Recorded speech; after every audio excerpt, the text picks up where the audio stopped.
Hi, was your English textbook written by a native speaker? Today I'd like to talk to you of the importance of a book being written by a native speaker if you have to learn English.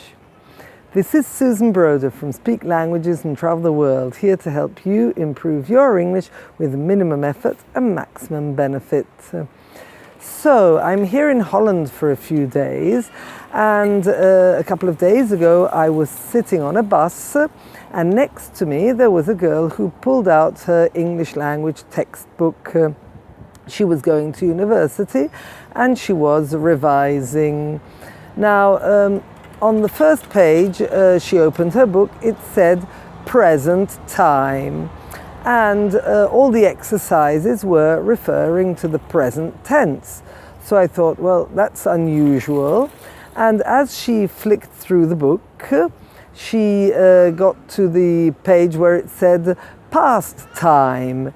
And again, I was quite surprised, because in English we don't say present time and past time. We say present tense and past tense.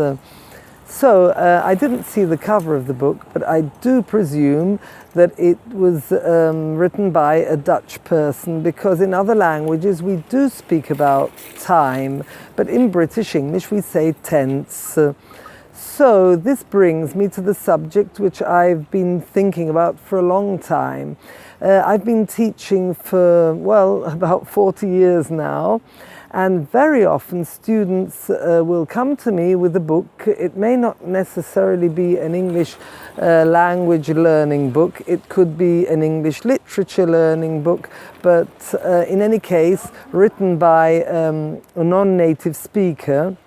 And I know that non-native speakers have a lot of advantages, because they can teach people remembering the difficulties they went through. So I'm not against non-native speakers, but I do find that when I read a book which was written by a non-native, there may not be actual mistakes, but for example, at least 3 literature books which I've read written by Italian non-native speakers, they were correct grammatically and very fluent, and the only thing was that they just didn't sound English, because the English, when they talk about history or literature, they are very concise. They give the information. They don't go round in circles, whilst in other languages, the Latin-based languages, tend to be very flowery. They don't go straight to the point.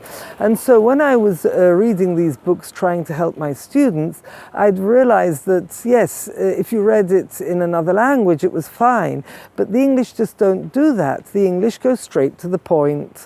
And so over the years I found a book this year which is an excellent book, but then they make a version for Italian students. And one of the options, it was a multiple choice question, there were only 3 options, and there was not the correct option. So you were forced to choose the closest incorrect option, let's say, but it was wrong. So unfortunately, even though we make mistakes too, we do need an editor ourselves, I find that books should be written for language learning by a native speaker. Some books I've noticed have 2 authors of their own country, plus 1 who is a native speaker. The impression I have there is that it's actually written by the non-native speakers, and then they probably give it to the native speaker to flick through and have a look and see if it's okay.